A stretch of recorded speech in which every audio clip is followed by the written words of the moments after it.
Hi, I'm Chris Higgins. I'm a former teacher, and since retirement, I've been basically an author. That's my big thing. And I wrote a book about the Humber River, so I brought that. It's called River Stories. And my new book is The Jail Carpenter's Diary, which is a very dark book. And we're going to get into it. Okay. What up, Mike? Toronto. VK on the beat. Check. I'm in Toronto where you wanna get the city love. I'm from Toronto where you wanna get the city love. I'm in Toronto like we wanna get the city love. My city love me back for my city love. Welcome to episode 1834. You know, that's the year Toronto became a city. 1834. This is episode 1834 of Toronto Mic'd, an award-winning podcast proudly brought to you by Great Lakes Brewery. Order online at greatlakesbeer.com for free local home delivery in the GTA. Palma Pasta. Enjoy the taste of fresh, homemade Italian pasta and entrees from Palma Pasta in Mississauga and Oakville. Visit palmapasta.com for more. Fusion Corp's own Nick Iones. He's the host of Building Toronto's Skyline and Building Success, two podcasts that you ought to listen to. RecycleMyElectronics.ca. Committing to our planet's future means properly recycling our electronics of the past. And Ridley Funeral Home. Pillars of this community since 1921. Joining me today to talk about the Humber River and more, making his Toronto Mic'd debut, it is author Chris Higgins. How you doing, Chris? I'm doing great, and that is such a hype, totally relaxing and vibing intro. So I was kind of just a little nervous, and then I went, you heard that and it chilled you out. Okay, you know what? That's another great thing. I never even took note of that, but that is the local producer and rapper known as Ill Vibe. So shout out to Illy, who put that together way back in 2012. Cool, very cool. That's a long time ago now. We're in 2020. Sometimes I think 2012 is like about maybe a year or two ago. Mm-hmm. And then you realize, 2012, like that's actually well over a decade now. So it's that's a bit of a mind blow. Yeah, time is really picking up speed. Explain time to me, Chris. That's why you're here. I need to understand time. No, just kidding here. But can I just say that what I liked about an email I received from you recently is that it opened with "Hi Toronto Mike." Hi Toronto Mic'd team or Mike, and I liked it because it made me think like, maybe people think there's a team behind this. Like, did you see? Because I was like, Toronto Mic'd team. That's me. You feel like such an institution. There's like a cast behind everything. So I expected to get here, and it was very somebody nice meets you and walks you in, gets you like a coffee or something. A green room, and we are in the green room. The green room, the room actually, and you did have to duck and watch your head down here. Yes. The funny small world story before we get into who you are and we dive into, and I like that when you talk about deep dive in the fact that this is actually being live streamed.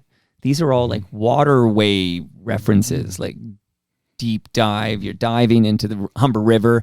Like it all kind of comes together nicely. But when I got this email from you and you talked to me about your books and your personal history and everything, you're a storyteller and you're Toronto based and all this appeals to me. But I recognize your name, and this is going way back because my oldest son is about to turn 24 years old. But he was, if we go way back in the time machine, he was a Timbit with the Swansea Hockey Association at Rennie Park. Yeah. And not too far east of the Humber River there. And he played a game, like there's a little Timbits game that took place at what was known as the Air Canada Centre during the intermission. I think it was definitely a Leafs game. It was in Toronto, but I believe it was an Oilers-Leafs game. Yes, it was. And I recognize your name because you shared a video with like us parents. And I just want to say, what a small world we live in. Yes, it is. What a great organization that was too, to take your kids down and play hockey. I think it's changed a little. I actually know the guy who used to do it, Tim Flood. Oh, big name, yeah. Yeah. And it's just a bit of the past. still existing into the present. Well, the fact that you're playing outdoors, because my son actually has an outdoor practice at Prince of Wales Park tomorrow morning. So we'll bike over. He'll do his practice outdoors, and that's cool. But now, the fact that all the games at the Swansea Hockey Association, they all took place outdoors. Like, I feel like that's a throwback, because now all the leagues, all the house leagues, they're all indoors. Totally magic. Yeah. And I remember that time when we boarded a bus. Yeah. We went downtown. It was a big deal. And you go under I'd never been underneath the Air Canada Center, into the belly of the beast. That's right.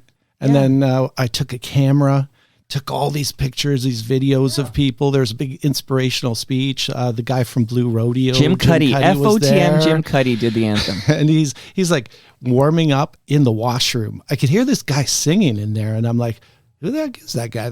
He's pretty good. That's the guy. But it's funny because I have a guest next week who was in the video for Blue Rodeo's Try. Her name is Michelle McAdory, and she was dating Greg Keeler at the time. And she's like the pretty gal in the Try video, which breaks Blue Rodeo. But yeah, I remember that, of course. And I even remember the woman who would do the in-game hosting. Her name was Monica with a K. Oh, yeah. She was so much fun. Yeah. So much energy. And she showed up doing other things afterwards. I'm not 100% sure what she's up to these days. But I remember that day vividly because it was just exciting to be a part of the game ops at a Leafs game. I think we lost. That's the unfortunate part.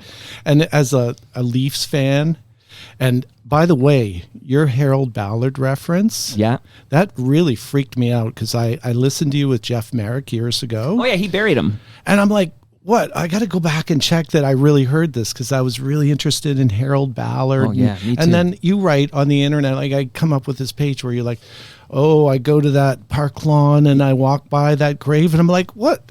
Like, are you living my life?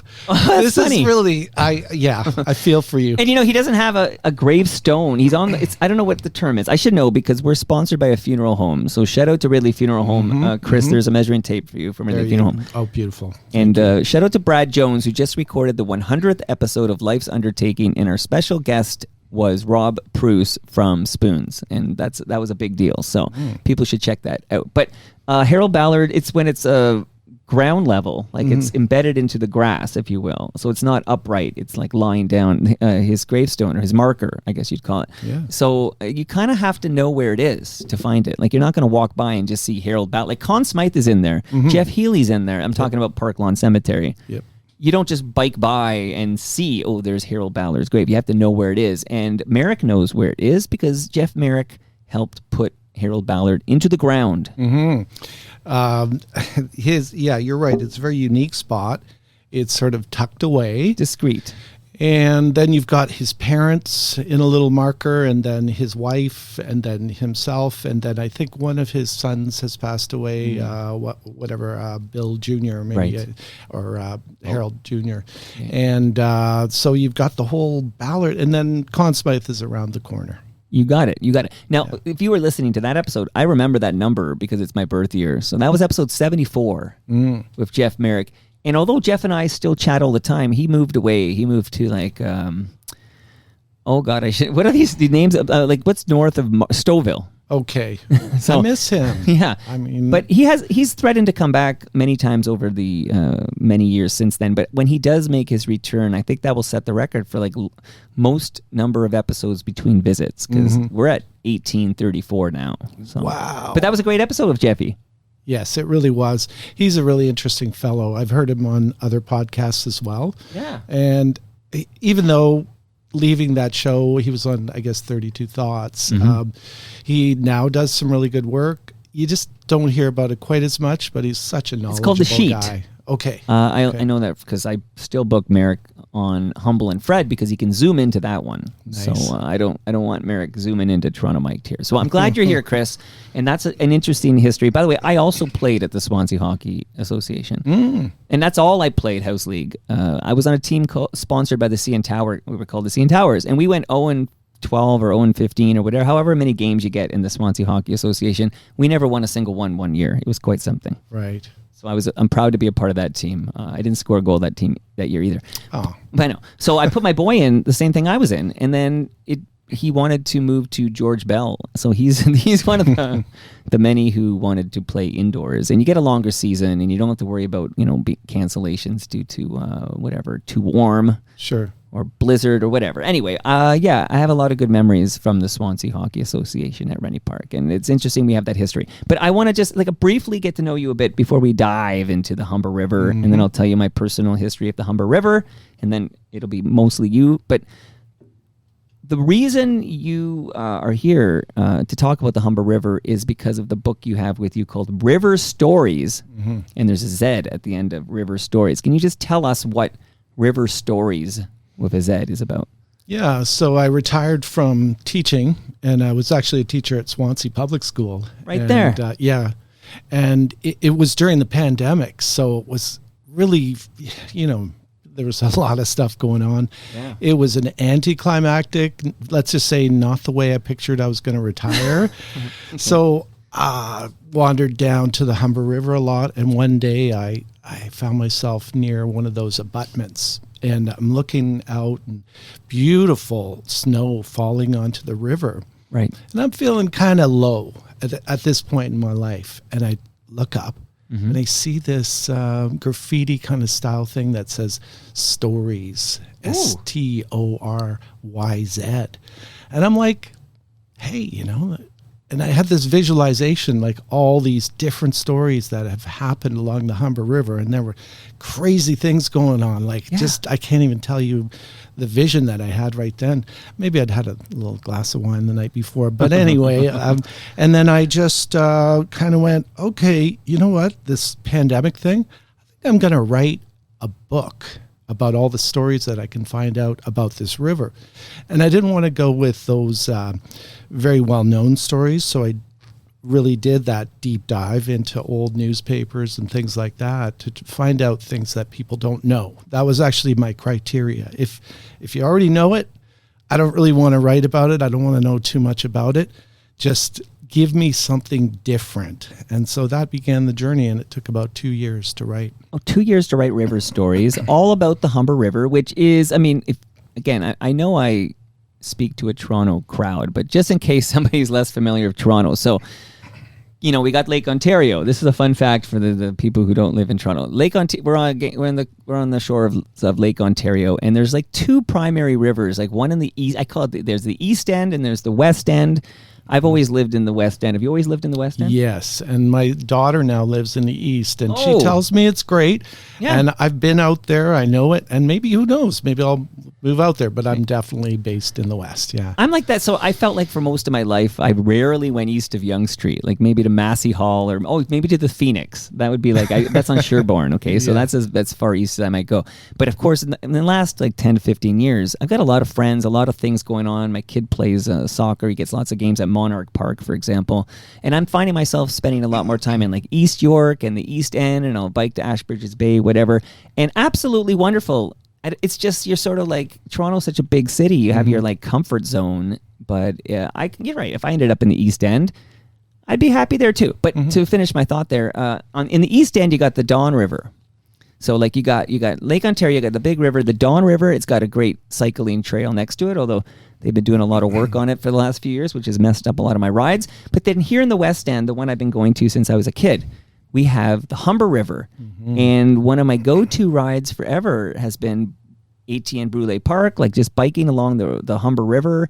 And I actually am wearing a sweater my wife made me for Christmas because this is she made this, custom made this hoodie based on a photo I took, because I take a lot of photos of my bike and I throw it on Instagram or on Blue Sky. And I usually use the hashtag BikeTO. But this is a photo I just took. This is the Humber Bay Bridge there, the Arc Bridge. Beautiful. And you can see the CN Tower in the background, but this is basically above the Humber River. Yep. And in the last couple of summers, I've been lucky enough to kayak this city whenever I can find time to in the summer to kayak. And my go-to spot is to kind of get really close to the Humber River on the Lake Ontario, set up it's a foldable origami kayak that I literally put into a knapsack and bike and then I paddle to the Old Mill Bridge and back. And I love paddling the Humber River. It's unbelievable. I see so much wildlife, so many interesting birds. I see deer. It's just been the best thing, and it feels like you're in the middle of nowhere. So I guess this is a long-winded way of saying I love biking the trail by the Humber River. I love kayaking on the Humber River. I love going for walks down there, 18 Bruley Park to James Gardens. This is a river I know very well, and I feel like we should get into it, and then at some point when I give you some gifts for making the trek here today, I do want you to shout out the new book, because we might not dive into this new book. What's the title again? The Jail Carpenter's Diary. Jail spelled sort of like goal, Gaol.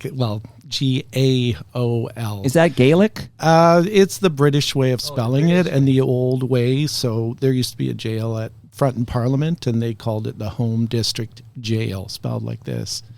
Okay, and is that a mix? Am I right? That's a mix of real history and fiction.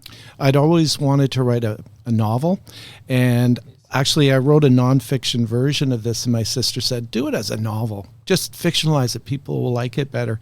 So I took all these really hideous crime stories and these executions. It's all about hanging and stuff. And put it into this narrator who is the carpenter of the jail. He actually is at that one. Carpenter's Diary. Okay. And then at the Dawn Jail as well. Okay, so people, check this out, available now. But I do see in the back, there's a nice picture of you. I like the brick wall. I always like that as a backdrop. But it says that not only are you the author of 2 local history books, River Stories and then the one in my hand, but that you are the recipient of the King Charles III Coronation Medal. What the heck? Doesn't that sound cool? Yeah. I should have worn it here. I went to a thing a couple of months ago, and a guy that was also awarded that was wearing his medal, and I'm like, hey, I should have worn it here. It makes you, yeah, really I wouldn't take it off, important. man. So how did you earn that? Because of the River Stories? What did you do to earn this? So quietly in the background, I do all kinds of video work and writing, and I appear at historical societies, volunteer and that kind of stuff. And then my Arif Varani, the MP for High Park, of course, gave me this amazing award. It was such an honor. Okay, but you grew up in Montreal, I'm seeing here too. And I don't mean to take you away from that award. I'm just jealous over here. I was born in Montreal. My dad was a business guy and moved us around a bit. We lived in Winnipeg. We lived in Montreal. So I've got this really mixed up. We lived in Oakville as well for many years. I wore this hoodie because it's above the Humber River, but I could have worn my Red McGill hoodie that my daughter bought me. Oh, she goes there. I see you graduated from McGill. I did, yeah. What a great university. So how old are you when you arrive in Toronto's West End? That was 1982, so I was 20. And we set up this business called Higgins Party Rentals, which became Higgins Event Rentals. My brothers sold I used them when I got married, and I used Higgins. Really? Yeah. Cool. Yeah. So it was I was the guy who said, no, I don't want to be in this business. So I dropped out, and then I became the poor one of the family, and my brothers are retired and, doing very well. So. Oh, I love it when you hear about these families, and then you hear about the black sheep, the guy, and you find out, he was just a successful teacher who had a great career, teaching kids, and then did this, that, and then wrote these cool books, and then, got himself on Toronto Mike. He's the one who didn't make it. Okay, so in a lot of families, you're the one who did make it. You know that, right? In most families, and also, do your siblings, do people in your family, do they have this Charles III? I forget the name of the damn award, but it's not in this book. Oh, wrong book. That's why. Okay. Do they have a medal? No. So I feel pretty good right now. So don't take it off. Yeah. Okay. Don't take it off. And next time I see you, I'm wearing that thing. Well, I just won a major award myself, a Canadian Podcast Award, and I didn't get a medal. Oh. I was thinking about this. You see a lot of crap in this studio here that just kind of got collected over the years, but I'm like, if I had anything, it would go right here. I would go right behind me, somewhere prominent, but I don't have anything. It's all digital. It's a PNG file, and I put it on torontomike.com. Yeah. So there you go. What am I going to do? Okay, so I feel like we just did talk about the book, so we don't even have to come back to it. So let me just say this.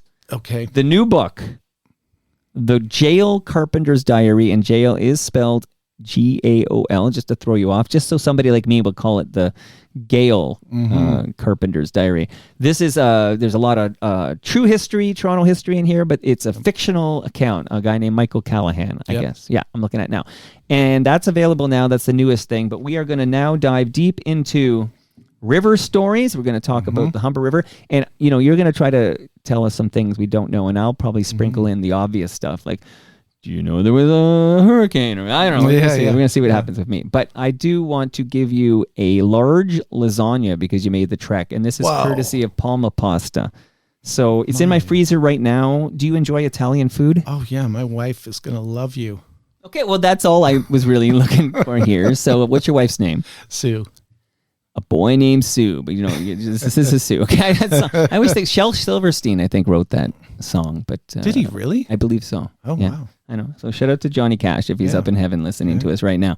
Shout out to Ridley Funeral Home on that one. But I do have in my freezer, you'll love this lasagna. The family will love it. And Palma Pasta has been supporting the show for a very long time, several years now.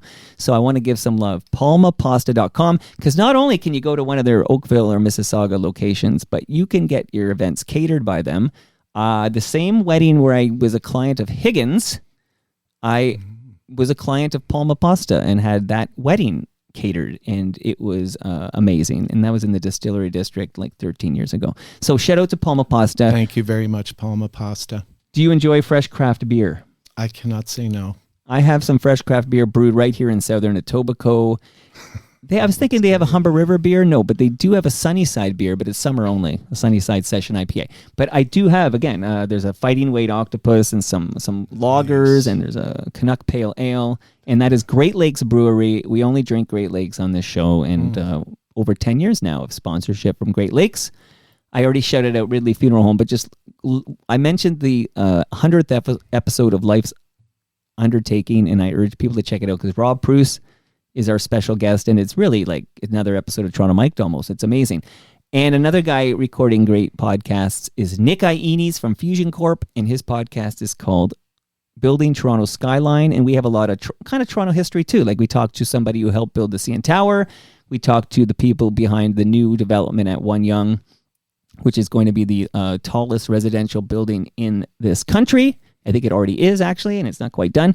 There's a lot going on in this city, and we talk about it. And also a podcast he has called Building Success, where we talk to interesting people, Keith Stein and Paul Farberman, and a lot of great FOTMs. So check out all that. Last thing, and then it's all Humber River the rest of the way. The last thing is there's a website you should know about called...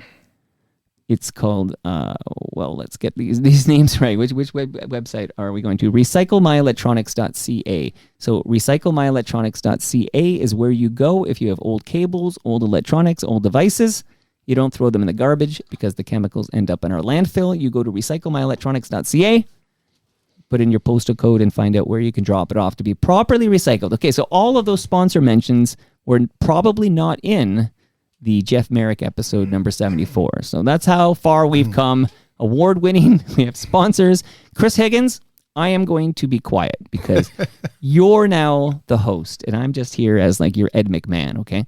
So talk to me about Toronto's Humber River.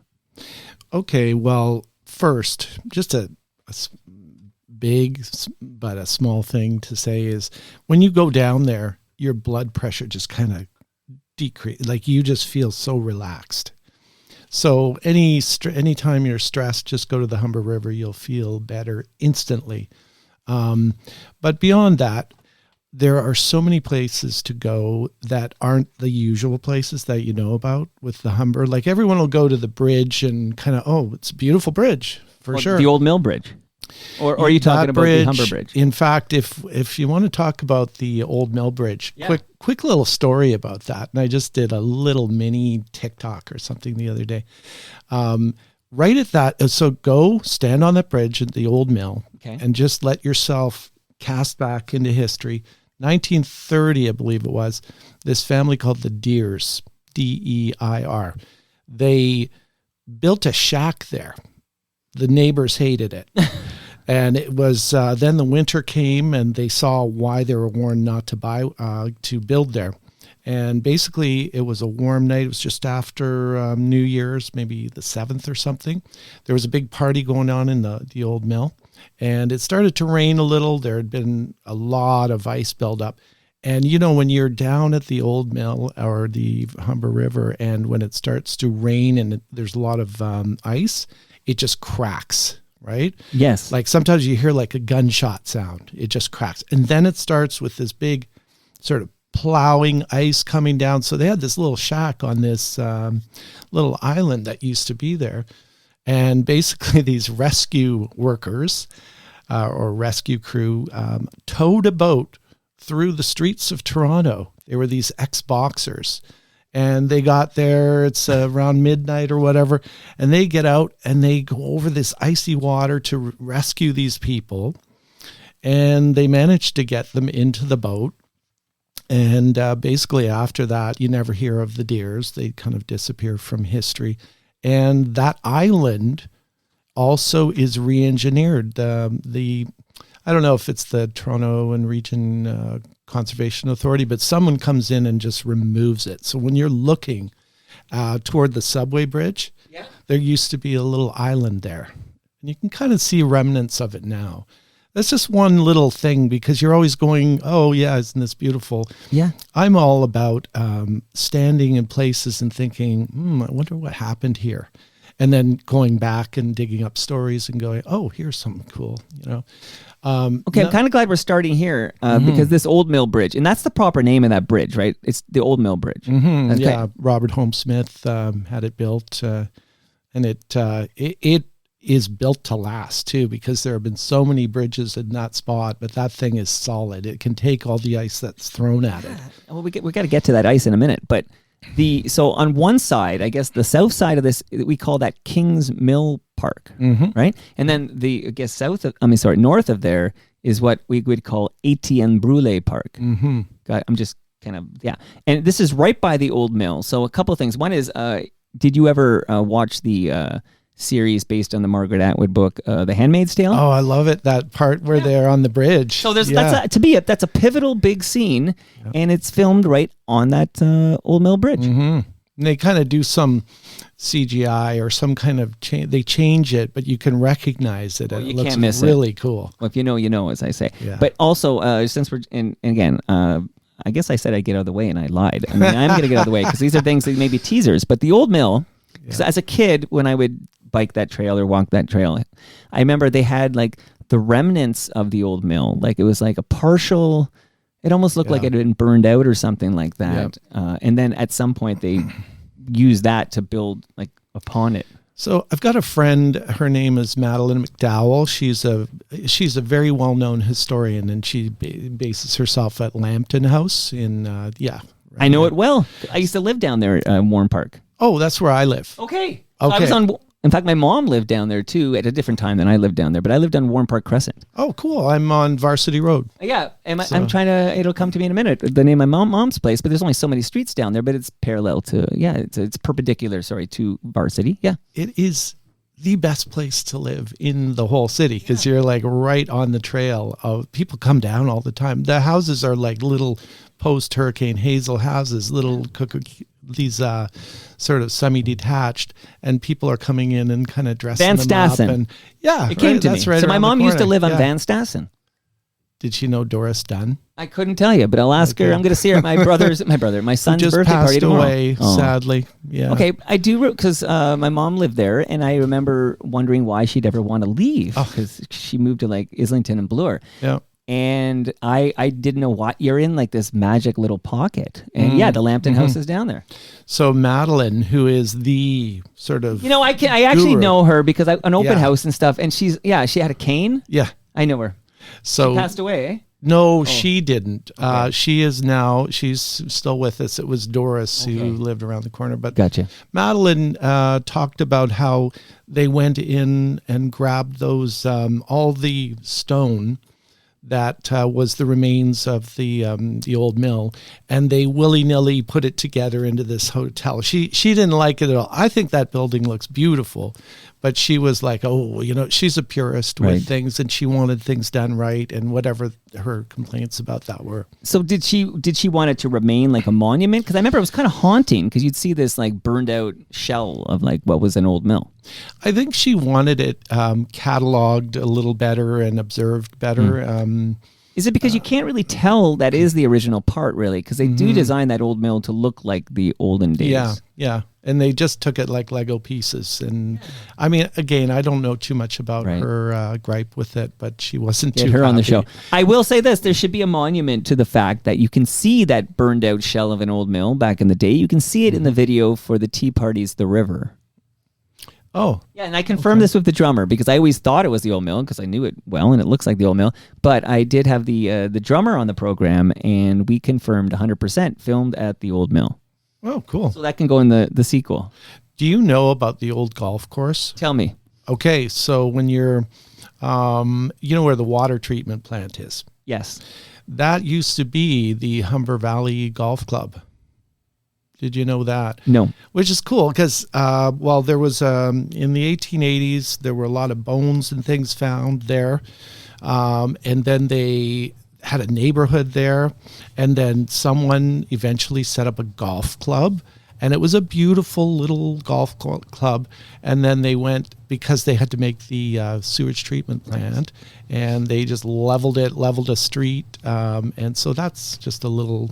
Sprinkle me with this stuff here. And again, you're in charge. This is a bad habit you keep I have. saying that, yeah. I know. I mean it now. Please, Chris, guide us. Okay, go across the road, or across the river from there, and you know the Petro-Canada? Yes. Okay, so that's a lot of history right there. You got the old French fort, and then you got this guy called Rousseau who lived there with his wife, a trader and a sort of early guy who ferried John Graves Simcoe to York when he founded it in 1793. And then later, that site is also a jazz club called the Silver Slipper. Wow. In the 1930s, and a local called Phyllis Marshall, who people would know from TV and stuff. 1930s singer into the 40s, 50s. She went on to TV. She went to, I believe, Runnymede Collegiate as well. She got her start in that little club, and there was a lot of stuff happening there, but it burned down later. So do you know whenabouts it burned down, like approximately? I'm guessing, I think it was the 70s or 80s. Yeah. Oh, that recent. Okay. And for those who are wondering what Petro-Canada, this is on South Kingsway. And I could be wrong about when it burned down, but I just know I'll get, Jeremy Hopkin. I'm going to just shout him out because he's on the live stream, but he's the official Toronto historian of the Toronto Mike podcast. He's probably keeping an eye on his competition. Okay. So, well, I love it because there's so many historians around that are making history kind of cooler. Yeah. And I think for a long time, it was like our parents or our grandparents, and the only thing you heard about was Hurricane Hazel when it came to, but then this is why this book was written, and the whole idea of what else happened here. Like I found out that Harvey Busher Jackson, this Leaf, used to play outdoor hockey down just south of the Bloor Bridge and in a little pocket there. Just little things like that, and you go along and you go, oh, wow, this happened. Did you know that a yacht, the first yacht in Toronto, or maybe a schooner, like a really large ship, was built around 1800 up the Humber River, and it was a deeper river at that time, and they floated it down. They had like a shipbuilding operation right there in a place that a few dog walkers walk around now. It's pretty amazing. You're sitting there, you're going, okay, they were building ships right here, and there's just like fallen trees and stuff like that. But I had no idea about the Silver Slipper, and I do love hearing about these. There's a venue that what did they call it? It'll come to me in a minute. But there's a venue right just a little bit west of the Humber River. At the waterfront, right on the waterfront there. So you'd be like the waterfront trail, and it was burned down. And we just had an anniversary of that. I had a chap over here called Rob Bowman, who co-wrote a book called the Flyer Vault, and in that, just down the street, there's a lot of talk about the Mimicombo, which was on Lakeshore in Mimico, where James Brown made his first Canadian concert appearance. Yeah, and that didn't burn down, but that's now something else. Like it's like a restaurant or something like that. But these old venues we had, the Silver Slipper, I'm going to add it to the list, and I'm going to dive deeper into that. Going to tell you another quick story. Yeah. You know Jack Johnson, the boxer? Yes. In fact, you know when I was talking about John Gallagher before we pressed record? His dog's name was Jack Johnson after the dog. Way. After the boxer. Do you know the famous boxing match? I think it was in Havana, Cuba, with him and Jess Willard. Not too familiar with that particular fight. Okay, so Jess Willard was a giant of a man, and so it was built up as this kind of battle of the races type of thing, right? Big, massive boxing match, and so they captured it on film, and then a company called Connis Till got this film, and for whatever reason, around that time, this film and boxing or something else was kind of taboo or not working in the U.S. There was some legislative thing, and so it ended up in Canada. That building, that whole studio, Connis Till, was at you know where the cheese boutique is. So you're talking about the new location, because I'm old enough to remember the old location. The old on one, Bloor. right, But yeah, on Bloor. in fact, the guy who, Afram is his name, the guy who runs the cheese boutique, lives in New Toronto, the neighborhood you're in right now. Oh, cool. I see him all the time. Afram 'cause Pristine. I could live at the cheese boutique, and I have, spent more than a few $1 million there. But anyway, right around the corner from Ripley Street, Right. Connis Till was there. They had a big lot, and they had a vault where they kept the film. And there was a massive fire. And because this was at a time when, it was like just early 1900s, they had hardly any hydrants and any way to get water there. So the thing was out of control. So they got there and did what they could. They saved these films. And this studio was supposed to be all about, the Humber River. Like that's the Humber River tie-in, because they were going to be they were in the silent film where they had, I don't even know where that old film has gone of the Humber River made by Connis Till. They took all kinds of footage and they wanted it to be this glamorous place in Canada. Anyway, that is, it's related to the Humber River, and for Jack Johnson. Because just to help the people who are less familiar with our neighborhood, near Windermere. Yes. Okay. Now, when I have we're going to go off and then we're going to come right back. But I have a memory. Please, maybe you can corroborate this since you arrived in the West End in the early '80s. But as a kid, I remember we would go to church on a Sunday, and I remember, I believe it to be, in my memory, and this is going way back, Lakeshore and Windermere. I remember there was a golden griddle. Okay. Yeah. Do you have any memories of this? And because it would have been in the early 80s when you're living in that neighborhood, but long ago, this became it was redeveloped, and it's I think it's like a residential building or something now. But I remember distinctly, and it's kind of interesting because on the Waterfront Trail, you can now find that old Joy gas station. So you can see it. They got a gate around it, they preserved it. But that used to be on the opposite corner of Windermere and Lakeshore, this Joy gas station. Yeah, all my Swansea friends would be all over this, right? Because they love all those old pictures of those things. Well, somebody find out for me, only because I Google it. I have trouble finding any evidence that this existed, but in my memory, it was at Windermere and Lakeshore. So I'd love to find out, that was really Queensway and Windermere or something like that. But I remember this golden griddle, and it was like a magic place because it seemed like in the mid 80s, early to mid 80s, this was the highlight of my life, was that going to Golden Griddle. Mm-hmm. Yeah. And I got to make sure it was not a dream. It was there. I think I might have been there once, but I can't give you any fond memories of it.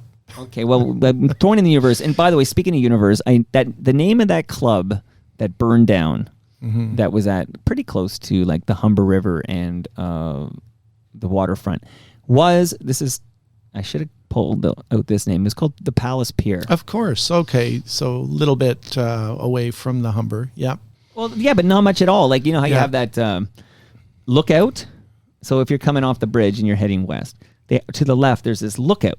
It starts with an S, but Sheldon Lookout, I think it's called. And there's that, and then if you go I'm talking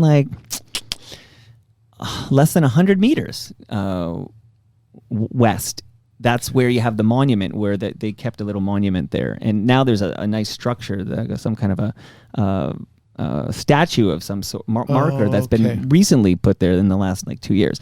But there's a monument there. We're talking very close to the Humber River. Oh, okay, Palace Beer, yeah. Yeah, sorry, they named condos after yeah. it, but it's more. The condo is further west. Yeah, and then I was getting mixed up with Palais Royal. Yeah, which is still there. Yeah. Right, you're right. Palais Royal, which is still with us, and that is for much further east. Mm-hmm. Okay. Back to the Humber. Strictly the Humber. The one thing I would point to is people have to check out the art on that river because there's so much incredible. Just you don't even know where the artists come from, but they just show up. And probably the best place I could tell people to go to is the 401. So you drive up to you go Weston Road. You're almost hitting the 401, and then there's a street. I forget what it's called, but you turn left. It's across from the McDonald's there. Right. Just roll down there, go in the parking lot, go under the 401. Okay. And you will see the most amazing murals there. Also, Eglinton. I don't know if they've changed it because the LRT is going through there, but go under the bridge. It's just near Scarlett. It's between Scarlett and Jane. And you can see the most amazing. It's kind of graffiti art.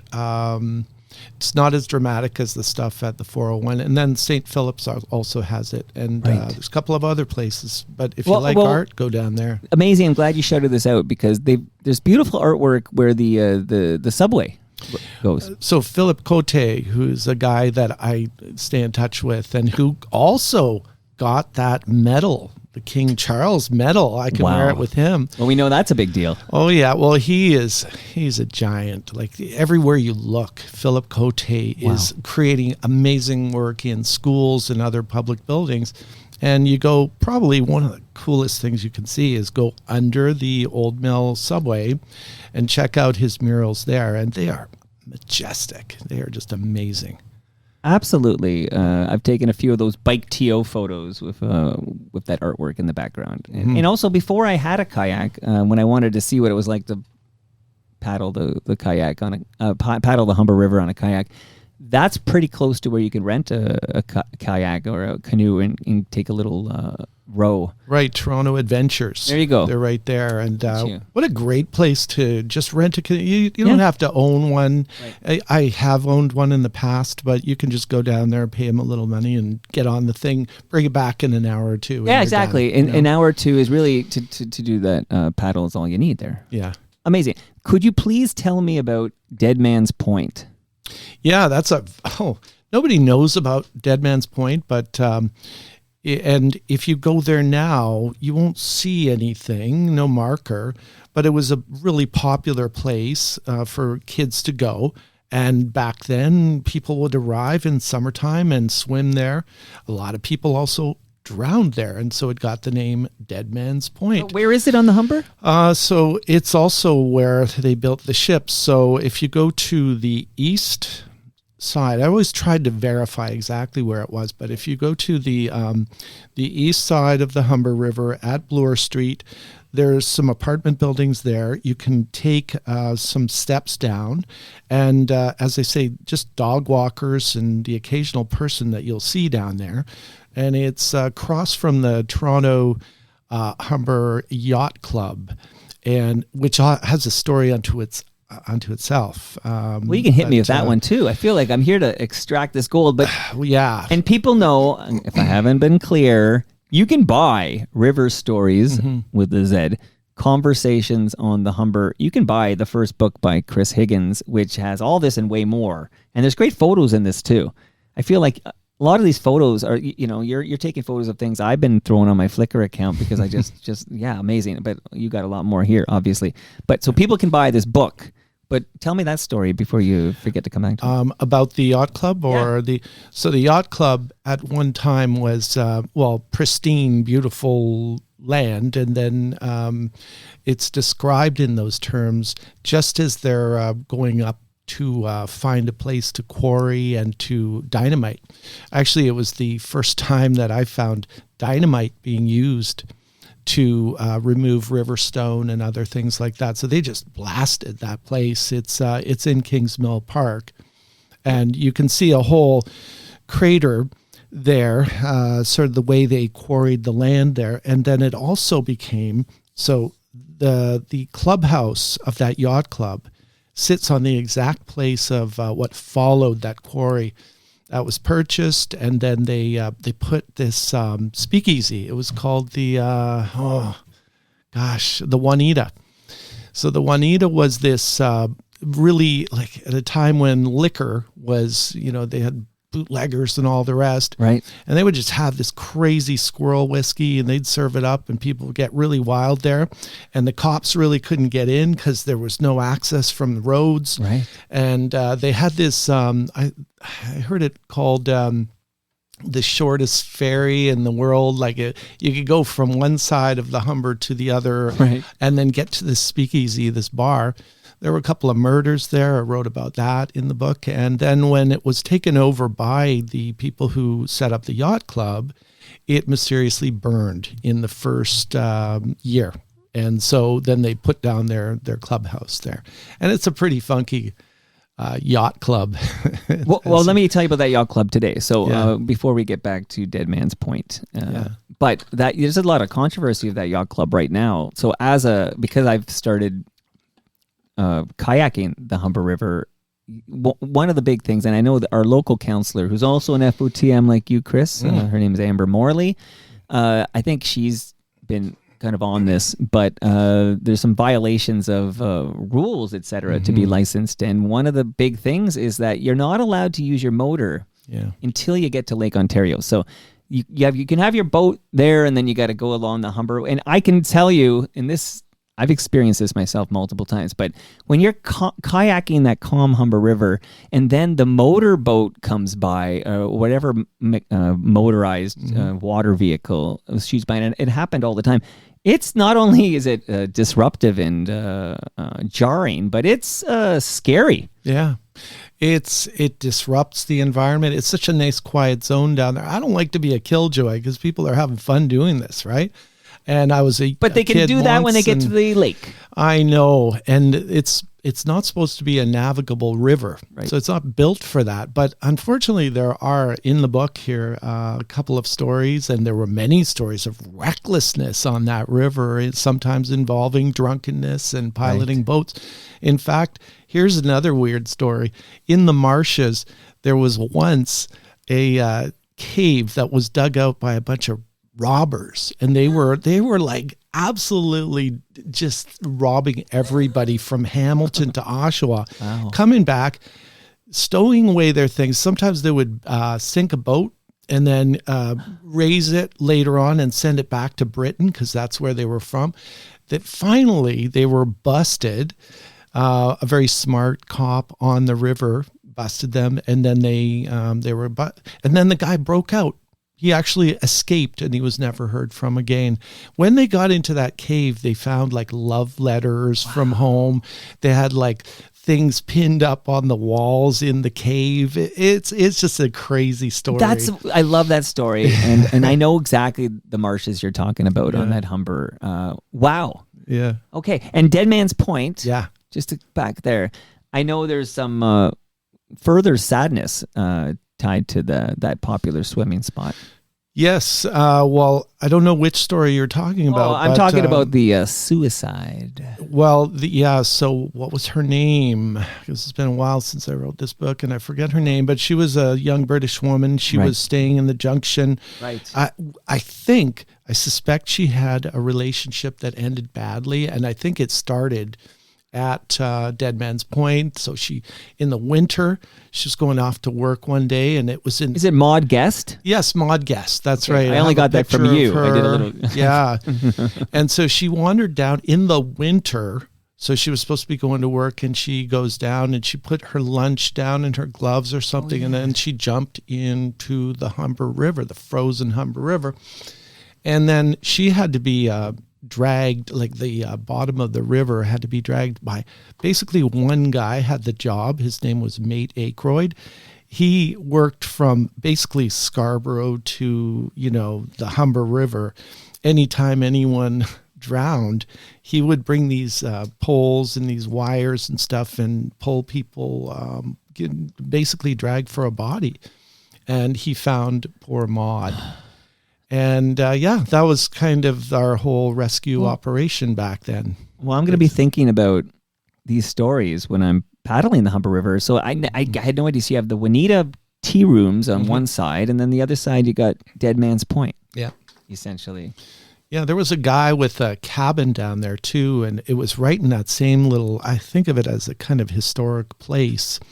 And he was he was sort of a professional and academic, and he lived in this cabin, and his place was filled with all kinds of basically taxidermy items that he had gathered, like different skins and heads, and who knows where those artifacts are, if they were collected and put. It sounds somewhere. like a serial killer.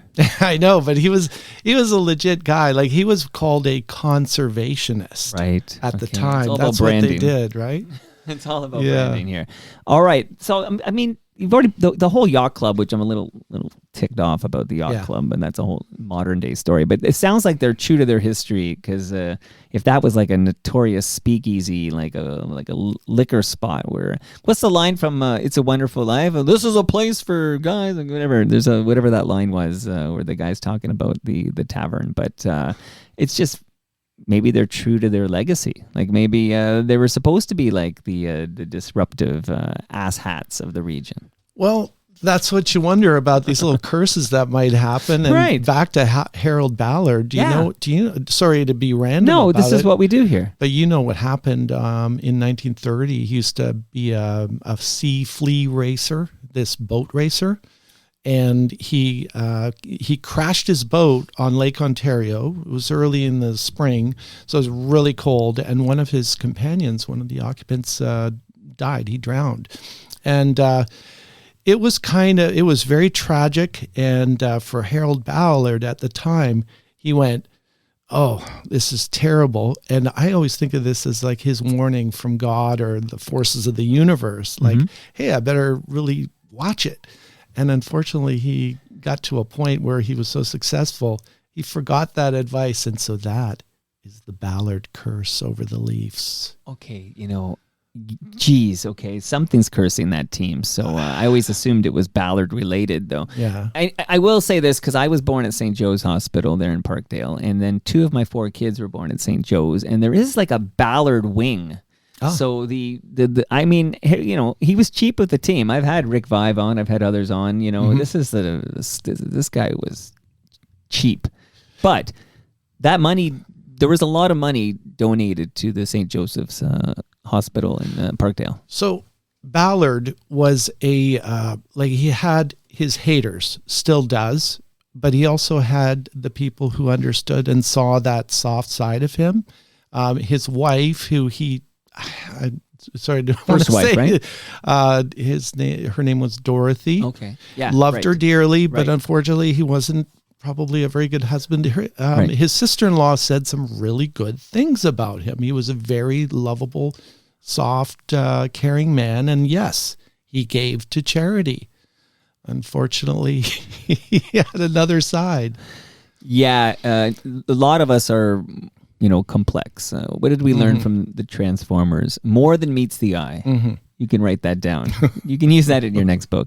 Give me credit, though. More than meets the eye. Toronto Mike, award-winning podcaster. Okay, you did reference some of the great art you see on the Humber River, but I've always wondered about the whoever's making these inukshuks that are on the Humber River. Like, I mean, it's like a staple of the river in the summertime. But what do you know about the inukshuks on the Humber River? So I never interviewed that guy, if it is one particular person who does most of those, but I did make that video that you can see, and he does a really good job. Now, some people think it's you should just have a river and not over curate it, but I think they're pretty cool. I really enjoy them. Yeah, I like them too. Yeah, I like it too. There is somebody, it's not, let me get the geography right. Yeah, you know what? This is pretty, it's on the waterfront, just a little bit west of the Humber River.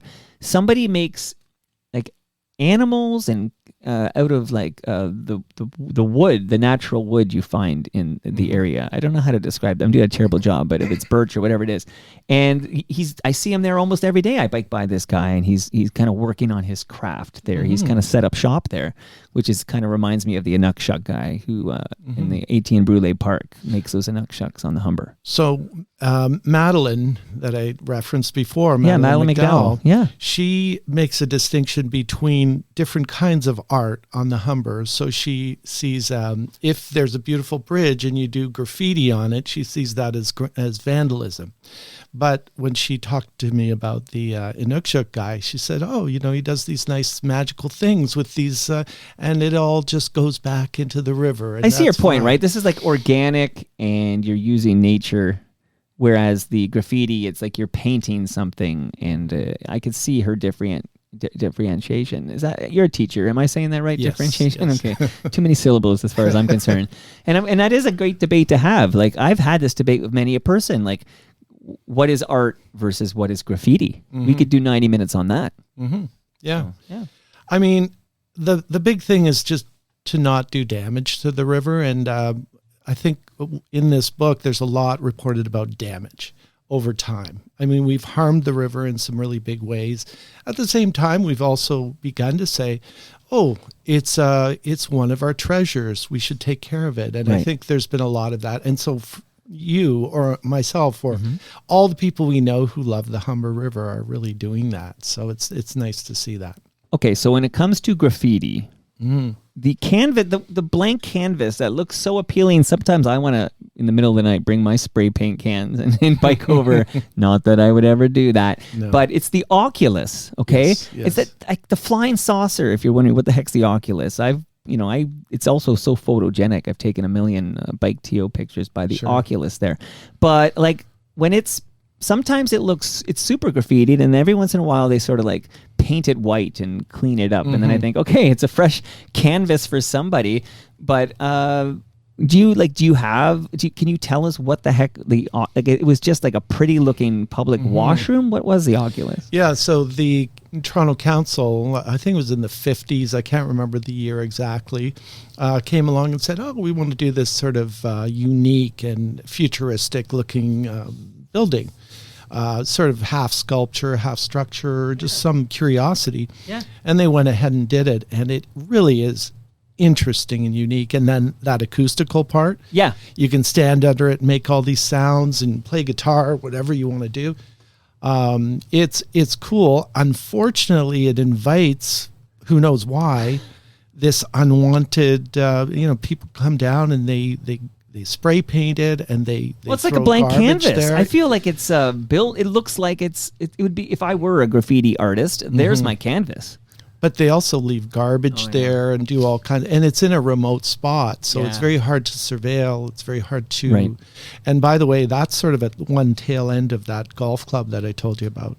Right. And this is sort of like when you're coming off the waterfront trail, making your way to, we'll call it Kingsmill Park or whatever. You have that part. I think Stephen Drive is there, and there's and anyone who cycles the Humber River from the Humber Trail from the Lake Ontario going north knows well the Oculus and everything in that area you're describing. I've seen so many deer there. I got to shout out the wildlife. I did a special episode about wildlife with a gentleman named Andrew, and people can find that. I think it was earlier this year. But the deer I have seen in that, right near that Oculus, actually. And let me add, you just mentioned Stephen Drive. If anybody is listening and says, oh, I want one place to go that's gorgeous, beautiful, remote, go to Stephen Drive. Sorry, Stephen Drive people, it's going to bring people there, but go to the end of... It was a secret and you blew it. Yeah, go to the end of Stephen Drive just go down the steps. Right. Go to that spit of land. It's in the marshes, and you'll see deer. You'll see, unfortunately, you may see coyotes too. Sure. And people do congregate. So it's not for the faint of heart, because when you get out there, you're a little bit on your own. However, I talked to a guy one day who said, this is bird watching paradise. Yes. He was looking for this very, very rare bird there, and they do flock to that area. And I've seen them. I've seen some pretty cool birds there. Okay, so firstly, I'm enjoying this thoroughly. Like, I feel like I could go hours with you here. But it's just, I find it interesting that, and you're telling the stories people don't know. So we're kind of making an assumption, I think, that we're assuming most listeners know what happened in 1954 with Hurricane Hazel. Okay. Yeah. But I just thought, since one of your stories is about a sudden storm that kind of in the late 60s, that, you know, you're going to tell us about that. But we should basically just spend a couple of minutes, even if it seems obvious, talking about what happened, particularly on Raymore Drive. So what can you share with us about this? And then we'll segue over to what happened in the late 60s. Okay, so the quick buildup of the Hurricane Hazel storm, because maybe people don't know that whole thing. It was a weather system that began far south of here, and it picked up speed. I think it was Haiti, and it left so many people dead in its wake. Right. Then it arrived to Lake Ontario, just heading north. People were thinking as the day was passing, oh, you know, this thing's going to peter out. Unfortunately, once it hit Lake Ontario and then was right over Toronto, it met another weather system that caused it to turn into this, you know, sort of bomb, a weather bomb, and then it just unleashed all of this water. And you can go to the old mill and see the high water mark. It's crazy. And then the people who died. Now, Raymore Drive is up around towards Lawrence, between Eglinton and Lawrence. And these people decided to build this beautiful little neighborhood. It must have been a paradise in the city, right by the Humber River. Now, bad idea, because even the town of Weston, that had been the village of Weston, that had been on one side of the river at one point in the 1800s, switched over to the other side because the location, you know, it just gets so crazy with weather. The Humber's not like other rivers. Other rivers are, you know, they're just kind of a little bit more level and boats can go up and down. You can, in the summertime, you can be, you know, it's just ankle deep. It's really dry. Right. Then when you get other points where it's flowing down, apparently it's, I forget the number, like 8 times from where it begins to where it flows into Lake Ontario. It's like 8 or 10 times the height of the Horseshoe Falls or something like that. Now that's spread over a long span, very gradual drop. Right. But that gives you an idea of the elevation and the way it's kind of always just going downward. Right. So just Raymore Drive, unfortunately, they're at this bend in the river, and they had just put in a new bridge, and that bridge got knocked out, and the way that it channeled the water towards their homes, and their homes just got completely taken off their foundations, and so many people died there. Yeah, I mean, I've seen, you know, oh, this home here used to be down over there. Like, it's like, so we're talking about 60 homes that are completely destroyed, and 35 people died. Yeah. 35 people. And if you go down there now, it's a pretty good walk. Like, it's a beautiful little spot in the river. Well, we should say they didn't rebuild those homes there. They said this is a bad idea. No. It's like it's part of it's parkland, right? There's a little forest, and then there's a park, and there's, if you're a dog walker, there's an off-leash place to walk your dog a little bit south of there. It's a really good walk. And then right there is a new bridge that goes right over to Weston Lions Park. Right. Do you know what's happening with Weston Lions Arena? No, I couldn't believe it. That place I used to go into, and I would look up, you know, me visualizing old stories. I would be like, oh, I wonder what happened here. It's an old barn. It's amazing. And now is it gone, or it's going to be? But this I don't have. I have to do a little homework and find out. But I did hear it was going to be raised. But I used to take my students. I used to teach right there, and I took my students to skate there. It was beautiful. Yeah, my second-born son, was my third-born child. He plays in the Mimico Hockey House League. The Mimico Canadians, a very unfortunate nickname. Like, I can't buy and wear the Mimico gear. Like, at least when my son was at George Bell or with the Titans there, or with the Swansea, you could proudly kind of represent, but I can't wear the Canadians logo. Okay, but anyway, we did a couple of different leagues. There was Warren Park League at Lambton Arena. which is right by where we're talking, and then there was the Western Lines, and we would do these like road trips, and this is only going back a year or two ago, and I loved watching him play in that barn. So, and in fact, we got a game tomorrow at Lambton Arena, so right along the Humber River there. Shout out to the Lambton Arena, home of the Warren Park Hawks, I think they are. But, no, I used to look at those beams. The beams at the top. It was such old, gnarly wood. Yeah. And you were like, oh, these have stories. Yeah. And you're going to take that down? And it had that odor of like it just smelled like an old arena barn. And you can tell, back in the day, everybody was smoking in here. And who knows what else was happening there besides hockey. But all right, so stay tuned on that front. See if we can save that arena. Can I piggyback on that? Okay, and this is probably shamelessly tying into my new book. Okay. But the narrator of this book, he builds this scaffold and a gallows and, the places to hang people. And at the end, when they're moving to the Don jail, they have to figure out what to do with all the wood because they reuse these things, right? Okay. They were just put away. And so he gets the wood from the governor of the jail, and he actually takes it home and builds a bunch of like household furniture with it. Okay, I love it. No, it's good, because if we haven't mentioned, the Jail Carpenter's Diary is now available in your second book. Do you have a third book in you? Yes, but I'm mulling that over now. Hey, you're not going to make a big announcement today on Toronto Might. These murders and notorious cases are from the 19th century, and they're all eventually tied to hanging. They start with public hangings, and then it's banned in Canada in the early 1870s. And then I thought maybe I would follow it up with 1900 to 1962 when the last double hanging took place at the Don. And I was like 3 months old when that It's hard to happened. believe it was that recent. I know, it's crazy. Like the 60s. I feel like I remember the 60s, but I wasn't there. So that's a lie. Okay. But just to finish, before we get to this one last great story from you, to finish up the Hurricane Hazel story. So this happens in 1954, and we talked about there were 35 people who died, and all those homes destroyed, etc. But there were a number of efforts were taken to prevent this from happening again, because that was just such devastating flood levels from Hurricane Hazel. And that's when you kind of get these channels and these I call them, I think they're called weirs. Does that name sound right to you? Yeah, I spoke to a lot of people about what all that meant. I mean, what are weirs? Why do they have? I mean, there are different issues, right? One is the armoring of the Humber River. That is basically a function of erosion. Over time, that river that used to be a narrower, deeper river when we first arrived as settlers, it was pastured. It was a lot of trees were cut down. And so it weakened the banks, because trees are really good near rivers. They create a really strong set of banks.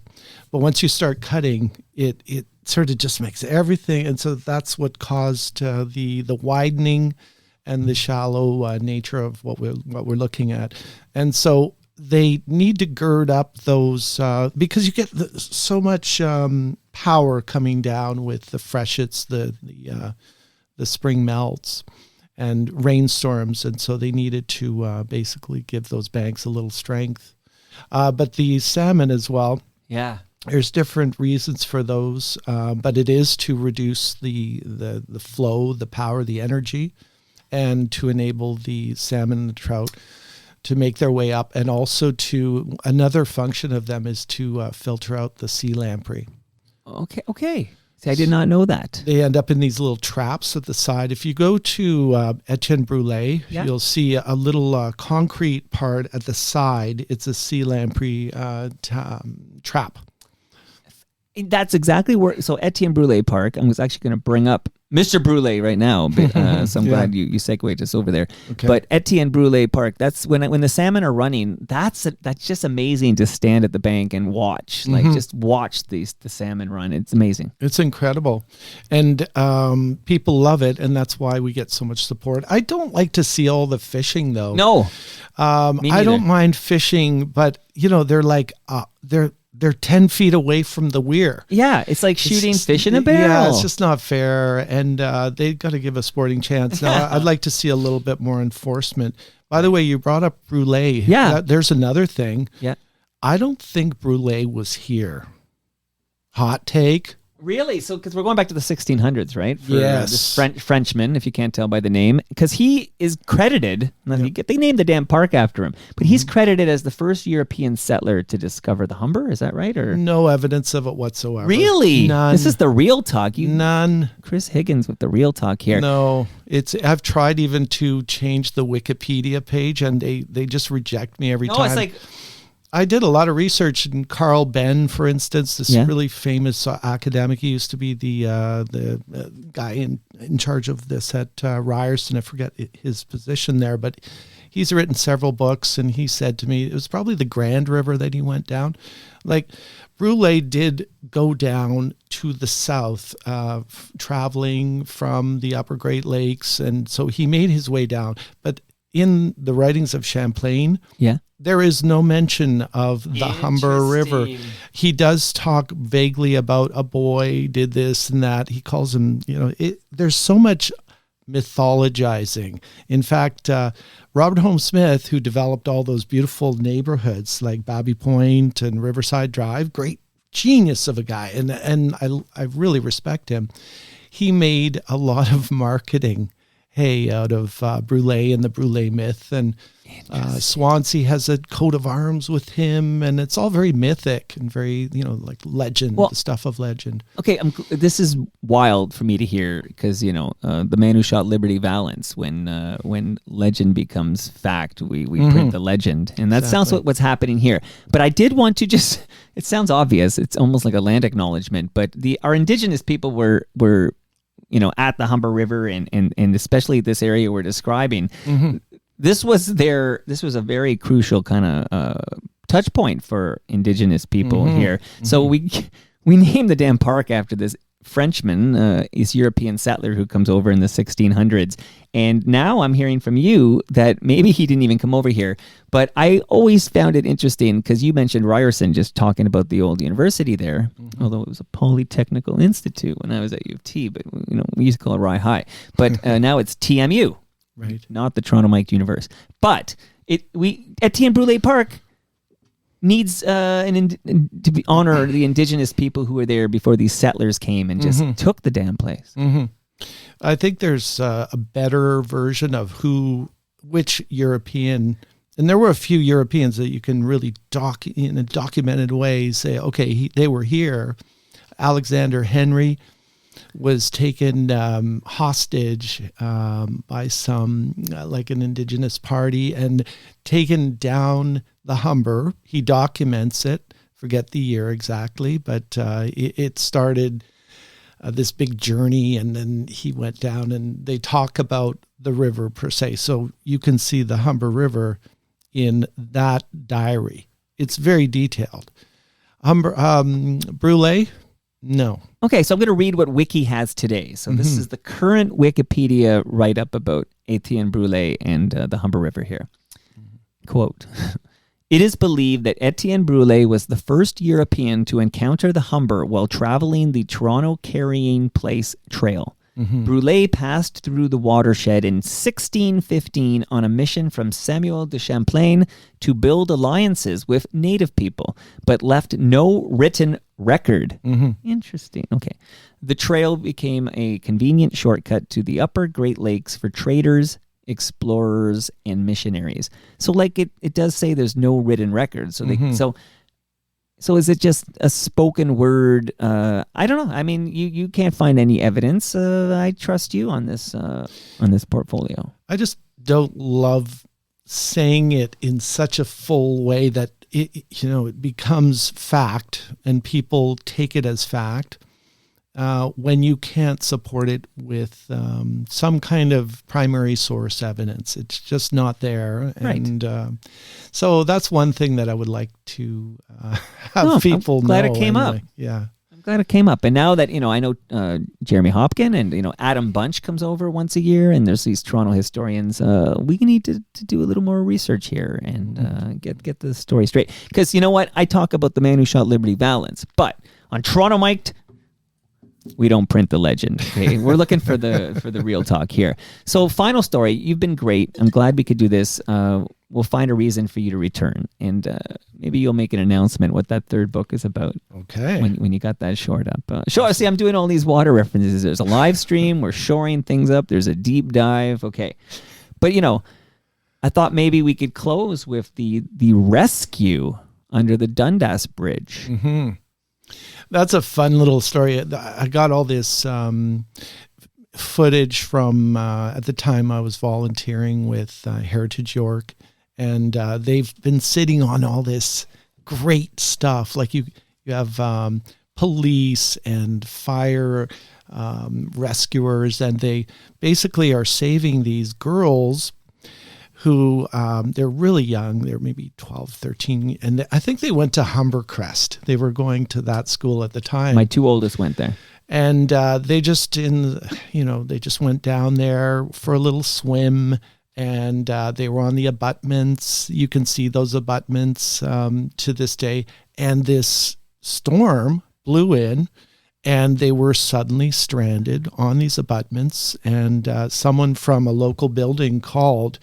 And so all these rescue people and a whole cast of thousands watching them, like their friends from school and so on. They said that a helicopter, like a news helicopter, actually flew under the bridge. I'm not sure that it did exactly that, or it just kind of came close. Right. But it was a big scene, and they all went home. It was all fine. So everybody survived. Fine. Everybody did. But it was just one of those local things, and it was fun to make the video. And then I got to show my drone footage with that. Amazing. So I know exactly what you're talking about. So from here, a go-to ride for me might be on a typical nicer day than today. Although I'm going for a ride to the junction later today because I'm nuts. Awesome. But, go to my barber. You know what? Dario Prodomani. I am in the market for a new barber because Andy the barber, my barber, is moving to New Brunswick in April. Like, I am in the market for new. See, you go there and people are talking about these legendary stories. It's not just the haircut; it's the experience. You got me at hello. You had me at hello. You had me at hello here. But okay, so my go-to ride, real quickly here, while I have the theme in the background, is basically from where I live here in New Toronto. I will head east to the Humber River, and then I'll bust along the Humber River Trail. I'll go north, and my turnaround point typically will be James Gardens.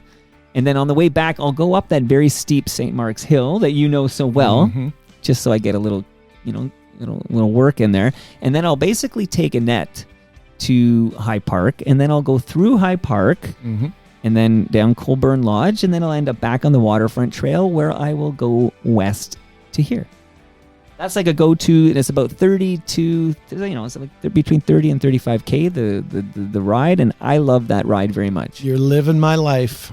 I used to be a bike courier downtown. That is like, you're talking my language. You're talking my language, Chris Higgins. And you're not related to the NHL player who... No, and I hate that guy, man.